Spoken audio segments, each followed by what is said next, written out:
Para entender bien el pensamiento filosófico de cualquier autor, es imprescindible conocer su contexto y también parte de su biografía, al menos la que está relacionada con su obra. Y como vamos a dedicar aquí en el canal una lista de reproducción para desgranar el pensamiento de Platón, vamos a empezar por ahí para poder comprenderlo bien. Empezamos con su contexto y con su biografía, una intro molona, y vamos a conocer un poquito al filósofo de espaldas anchas, porque precisamente eso es lo que significa Platón, el de espaldas anchas. Estaba fuertote el tío.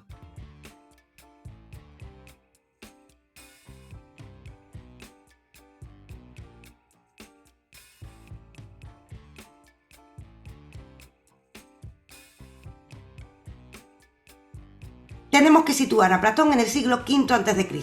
Y esto es el contexto en el que están los debates entre los sofistas y Sócrates, es decir, el momento de auge y decadencia de la democracia. Todo eso es lo que va a vivir Platón. Ahora bien, si quieres conocer bien este contexto, que sepa que tenemos un curso dedicado precisamente a la etapa socrática y a todos esos autores que fueron anteriores a Platón. Pinchad arriba, en la ventanita que os sale. Ahí conoceréis bien a Sócrates y también a los sofistas. Pero aquí nos vamos a centrar un poquito en Platón para desgranar un poquito de ese contexto. Y atención, si el contexto determina lo que nos cuentan los autores, tenemos que empezar preguntándonos, ¿qué tal le iba a Atenas en el siglo V a.C.? ¿Mejor que a nosotros o peor? Tras la victoria de Atenas sobre los persas en las guerras médicas, alrededor del 480 a.C., la ciudad se convirtió en el centro del pensamiento, la política y la economía de la época. Era la Grecia clásica. La aportación más grande de Atenas a la posteridad fue la democracia. La democracia supuso la igualdad política, social y el gobierno del pueblo, siempre que fuera entre ciudadanos libres. No estaban incluidos ni los esclavos ni las mujeres, pero era el principio del avance. También, gracias a la democracia, se desarrolló la libertad personal solo limitada a la obediencia de la ley. La ley era la única soberana y su valor era discutido y examinado a fondo a través de grandes pensadores, como eran los sofistas, que contraponían los conceptos ley relacionados con la convención a naturaleza relacionado con lo universal. Los sofistas eran los filósofos propios de la ciudad ateniense, la polis. En su mayoría eran extranjeros llegados a Atenas, pero que eran muy cultos y conocedores gracias a sus viajes de la forma de vivir y de pensar de los demás griegos. Por ser extranjeros, no podían intervenir directamente en la política de Atenas, pero educaban a la mayoría de los políticos atenienses en oratoria para defender las causas en el ágora y los tribunales. A cambio de sus enseñanzas, recibían un salario. Por esto se les ha criticado bastante, pero es que el trabajo se paga, no ni nada. Sofista fue primero sinónimo de sabio, sofos, pero después fue adquiriendo un sentido peyorativo que hacía referencia al embaucador hábil y mentiroso gracias precisamente a los diálogos de Platón. Últimamente se está mereciendo una mejor consideración. Los sofistas crearon en Grecia un amplio movimiento de difusión cultural, conocido como Ilustración griega. No formaron escuelas, ni tenían una doctrina común, pero coincidían en algunas cosas. La primera de ellas era la necesidad de atención a los problemas prácticos, la política, la moral, la religión, la educación, el lenguaje.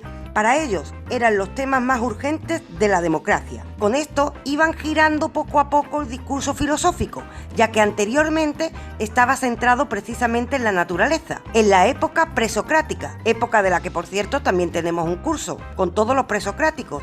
Te dejo un enlace arriba en el vídeo. También era común entre los sofistas una actitud relativista e incluso escéptica. No renunciaban a conocer la verdad sobre la naturaleza, tampoco sobre los problemas del hombre y de la sociedad, pero sus viajes les enseñaron que no hay dos pueblos con las mismas leyes y costumbres, y es por eso que consideraban las leyes puramente convención, carentes de valor absoluto. Es más, no pensaban que éstas nacieran de los dioses, de la razón o del logos. Con ello quedaron desfastadas las discusiones sobre los primeros principios de la naturaleza y se fueron centrando las discusiones en la oposición entre ley, convención y naturaleza, lo permanente. Por otra parte, también era común en los sofistas que no eran pensadores sistemáticos, tampoco buscaban un sistema de pensamiento deducido de principios universales. Procedían inductivamente, acumulaban información y datos sobre sus viajes y a partir de esa información que iban recabando en sus viajes, procuraban derivar conclusiones de carácter práctico. Podríamos decir que los sofistas eran enciclopedias andantes. Por último, también tenían en común que tenían un enorme influjo en la vida de Atenas. Llevaron a cabo una aguda crítica de las instituciones e ideas tradicionales, propiciando de esta manera la renovación. Pero la oratoria y el arte de la persuasión eran técnicas muy manipulables, y si la usaban ciudadanos ambiciosos y egoístas, ya estábamos creando el principio de la decadencia de la democracia, y de ahí que Platón poco a poco lo fuera criticando y se quedara ese sentido peyorativo al término sofista. En resumen, los sofistas eran unos sabios, buenos filósofos, que fueron indispensables para el desarrollo de la democracia ateniense y que tenían en común la atención a los problemas prácticos como la política, una actitud relativista e incluso escéptica, no ser pensadores sistemáticos y por último que tuvieron un enorme influjo en la vida de Atenas. De este contexto será testigo un joven Platón. Pero por otra parte, no solo sofistas había en Atenas. Enfrentados en cierta manera a ellos estaba Sócrates, el tábano de Atenas. Te recuerdo, por cierto, de nuevo, que a Sócrates le tenemos un curso entero dedicado a nuestro canal. Sócrates nació en el año 469 a.C. Era ateniense, pertenecía a una familia modesta, padre escultor y madre comadrona, y nunca quiso dedicarse a la política ni salir de su pobreza. Su figura está rodeada de cierto misterio. Lo que está claro es que por entonces se decía que era el hombre más sabio de Atenas. También tenemos bastante claro que era un tipo bastante molesto. De ahí lo del tábano de Atenas. Cogía a la gente por la calle y le iba haciendo preguntas para invitarles a filosofar. Esto, dicho así, parece muy divertido, pero lo cierto es que Sócrates era bastante molesto. Sócrates enseñaba o invitaba a reflexionar en las calles, haciendo uso de su ironía y diciendo que no sabía nada. Enseñaba a todo tipo de personas y además no cobraba por ello. De esta manera se enfrentaba directamente a la forma de hacer de los sofistas.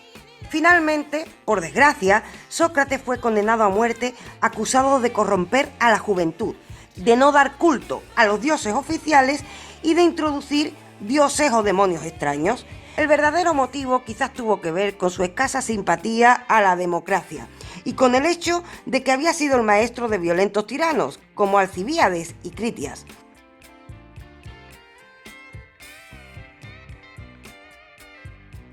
No obstante, Sócrates también supuso un giro muy importante en la historia de la filosofía.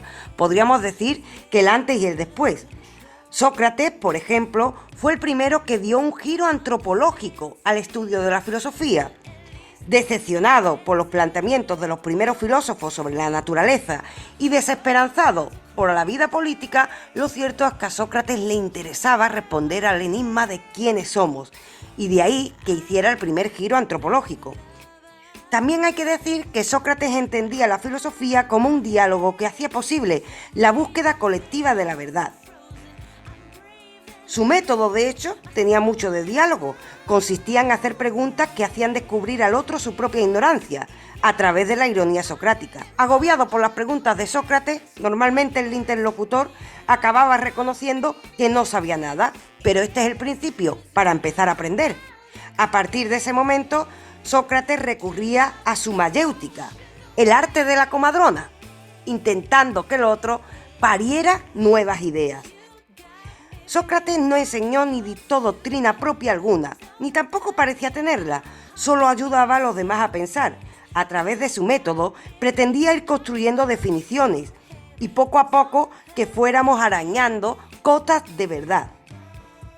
Tanto la estrategia de Sócrates como su ejemplo, su forma de hacer y su pensamiento tuvieron una gran influencia en un joven Platón, que fue testigo de su muerte cuando tenía solo 20 años. Este es el contexto de Platón, la pelea entre Sócrates y los sofistas. Recuerdo que tenéis varios cursos en el canal, uno dedicado a Nietzsche, pero para lo que estamos hablando hoy, los que os interesa son el de la filosofía presocrática y el de la filosofía socrática, donde recojo precisamente todo esto. Ese debate entre el nomos y la naturaleza, esos sofistas que no eran malos como nos han hecho pensar, pero que sí tenían un proceder muy distinto a Sócrates, y ese Sócrates cuya muerte marca profundamente a Platón. Platón lo tiene de ejemplo. Sócrates es uno de los más sabios de Atenas, y sin embargo, en la democracia, Sócrates es condenado a muerte. En una democracia en la que nadie era condenado a morir por sus ideas. Esto crea un profundo impacto en el joven Platón y así poco a poco vamos a ver en el curso a un Platón que en realidad a través de su filosofía tiene un proyecto político para evitar este tipo de desgracias. Ahora bien, antes de llegar a su pensamiento tenemos que conocer también no solo el contexto, sino la biografía de Platón. Primero recordando que Platón no se llamaba Platón, que Platón es un mote, que significa el de espaldas anchas. Qué cosa, ¿eh? Era un tío fuertote. Ahora bien, ¿qué más sabemos de la vida de Platón? Os lo cuento brevemente. Platón nació en Atenas hacia el 427 a.C. Era de familia aristocrática. Tanto él como sus parientes creían descender directamente de los dioses. Conoció a Sócrates a los 20 años aproximadamente, y su muerte fue un antes y un después en su pensamiento. Como os he comentado ya, Platón nos traerá una filosofía con una finalidad claramente política, y en su obra podemos distinguir varios periodos ligados precisamente a su biografía. El primer periodo lo podemos llamar los diálogos socráticos de juventud, que se da entre el 399 y el 389 a.C. Esta etapa de la vida de Platón se da tras la muerte de Sócrates, cuando el filósofo de espaldas anchas y algunos discípulos se refugian en Megara, donde permanecen unos 3 años. Después, Platón hizo algunos viajes a Egipto y probablemente a Italia. En esa época mantuvo total fidelidad a las enseñanzas de Sócrates y la virtud era el tema central en sus obras.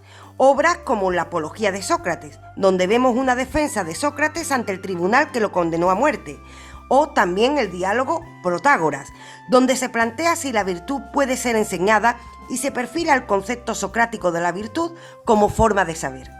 La segunda etapa serían los diálogos de transición, que se darían entre el 388 y el 385 a.C. Después de escribir la Apología de Sócrates y Protágoras, Platón viajó a Italia y entró en contacto con algunos pitagóricos célebres, cuyo influjo será considerable en su obra. De ahí cogerá las ideas de la inmortalidad y la transmigración del alma, la vida comunitaria de los filósofos, los temas cosmológicos, la importancia de las matemáticas, de la música. Mucho aprendió de los pitagóricos Platón. Después marchó a Siracusa en Sicilia, donde conoció a Dión, cuñado del tirano que allí gobernaba, Dionisio I de Siracusa. Criticó al parecer la vida escandalosa y fastuosa de la corte. Fue el motivo por el que Dionisio lo vendió como esclavo. Sí, que a Platón lo vendieron como esclavo por criticar al gobernante. Por fortuna, un amigo lo rescató y consiguió volver a Atenas. Allí finalmente fundará la Academia, que estaba cerca del templo dedicado al héroe Academos, de ahí el nombre.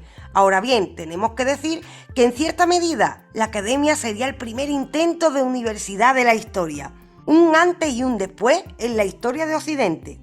Su academia estaba inspirada también en parte por las comunidades filosóficas pitagóricas, ya que había entendido que la convivencia entre pensadores facilitaba y mejoraba la reflexión. También por su estilo y funcionamiento puede considerarse la primera universidad occidental. Mantuvo su actividad hasta el año 549 después de Cristo. En este periodo de la vida de Platón destacan en su obra los problemas políticos, como por ejemplo el enfrentamiento de Sócrates con los sofistas y contra la democracia. se nota la influencia del pitagorismo y de algunas corrientes religiosas como el orfismo, sobre todo cuando Platón nos habla del alma. También es durante este periodo cuando veremos las primeras ideas que nos recuerdan a su famosa teoría de las ideas, y publicará 2 diálogos muy importantes en la obra de Platón. Uno de ellos, el Gorgias, que trata sobre la retórica y la justicia e incluye una crítica contra la democracia ateniense y un mito sobre la inmortalidad. Y el otro diálogo a destacar es el Menón, en el que analiza también si la virtud puede ser enseñada y se plantea la inmortalidad del alma, apuntando ya a la idea del conocimiento como reminiscencia, algo que veremos en la lista de reproducción que vamos a dejar aquí de Platón.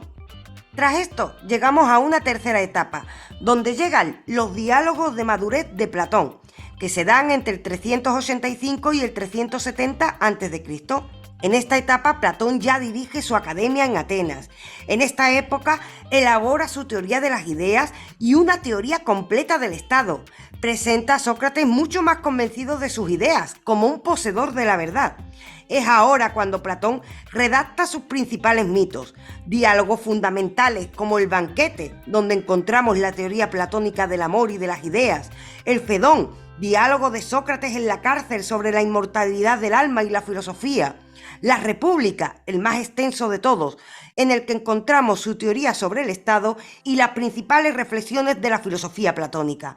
Y también publicará el Fedro, un diálogo precioso sobre el amor, la belleza y el alma. Pero aquí no queda ni la vida ni la obra de Platón. Llegamos a una cuarta etapa, donde encontramos los diálogos críticos, que se dan a partir del 369 hasta el 362 a.C. En esta época, Platón volvió a Siracusa con la esperanza de poder poner en práctica sus ideas sobre el Estado. Había muerto ya el tirano Dionisio I y había sido sucedido por su hijo Dionisio II. Sin embargo, aquí Platón tampoco fue a Siracusa tranquilo, porque acusaron de conspiración a Dion y a Platón. Y además es que lo encarcelaron 2 años. Y a partir de aquí, evidentemente, sus diálogos serán bastante críticos respecto a sus teorías anteriores. El estilo es más difícil y presta mayor atención a problemas lógicos. Aquí aparecen diálogos como el Parménides, una autocrítica a la teoría de las ideas. También el Político, que debería haber sido completado con otro que nunca llegó a escribir, el Filósofo.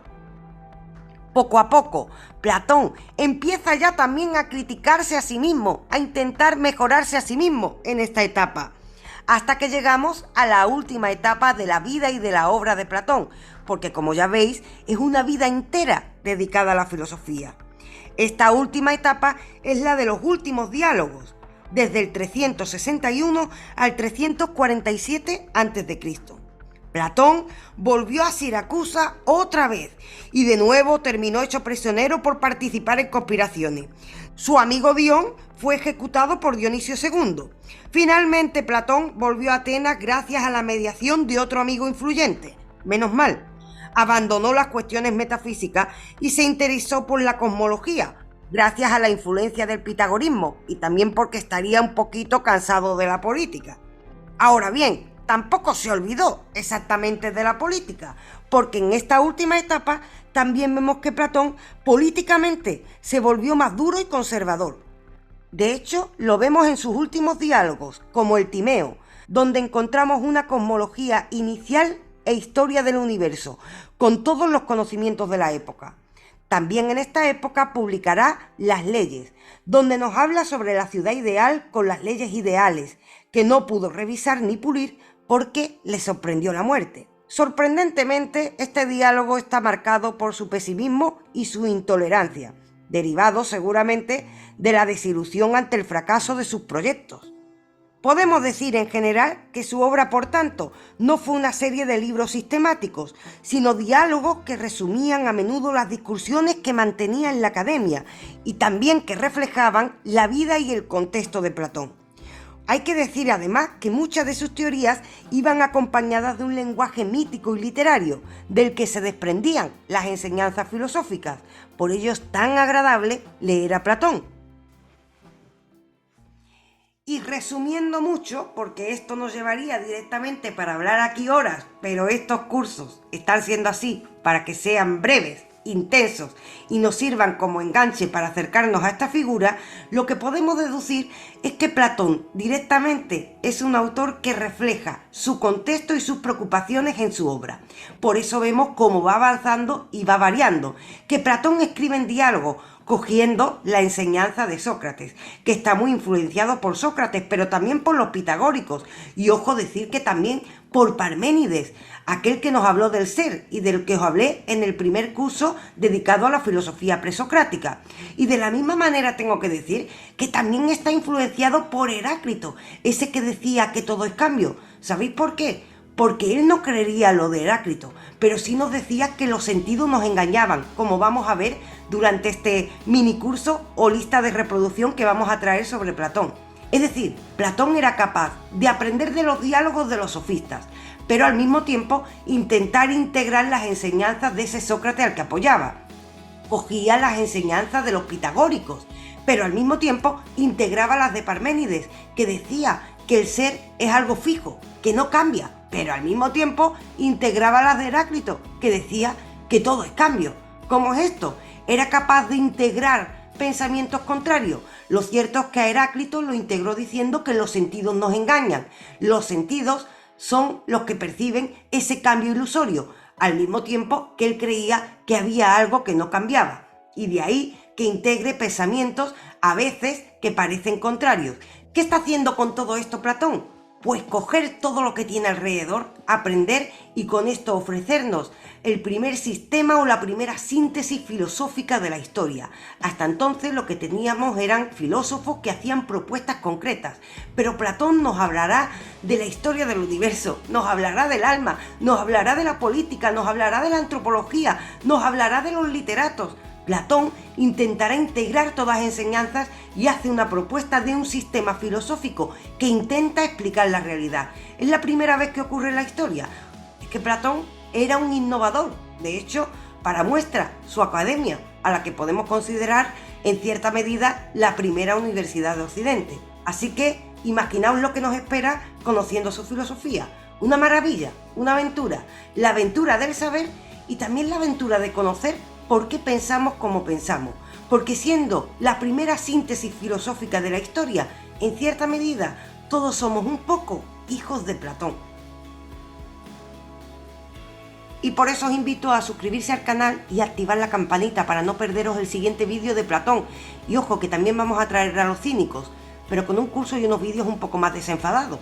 De los cínicos no pega hablar así, no le hubiese gustado a Diógenes, aquí nos hemos puesto formalitos porque estamos hablando de Platón. Así que ya lo sabéis, suscribíos, dale a la campanita y si podéis darle a like, besitos por like y bueno, nos vemos en el siguiente vídeo, pero ya lo sabéis, no morirse, que se está muriendo gente que estaba viva y no es plan, y que tenemos mucho que aprender.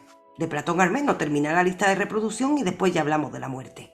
Por mucho que diga Platón que existe el alma y todo esto, agarrarse a la vida. Algún motivo hay, aunque sea molestar, o atender a la lista de reproducción que va a venir de los cínicos. Que va a ser buena, que nos vamos a reír en esos vídeos, no ni nada. ¡Viva Platón! ¡Viva Platón! ¿Quién te gusta más, Platón o Diógenes?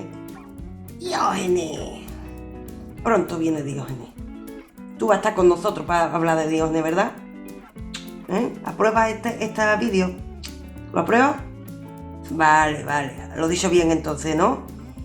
¡A comer galletitas! ¡A comer galletitas!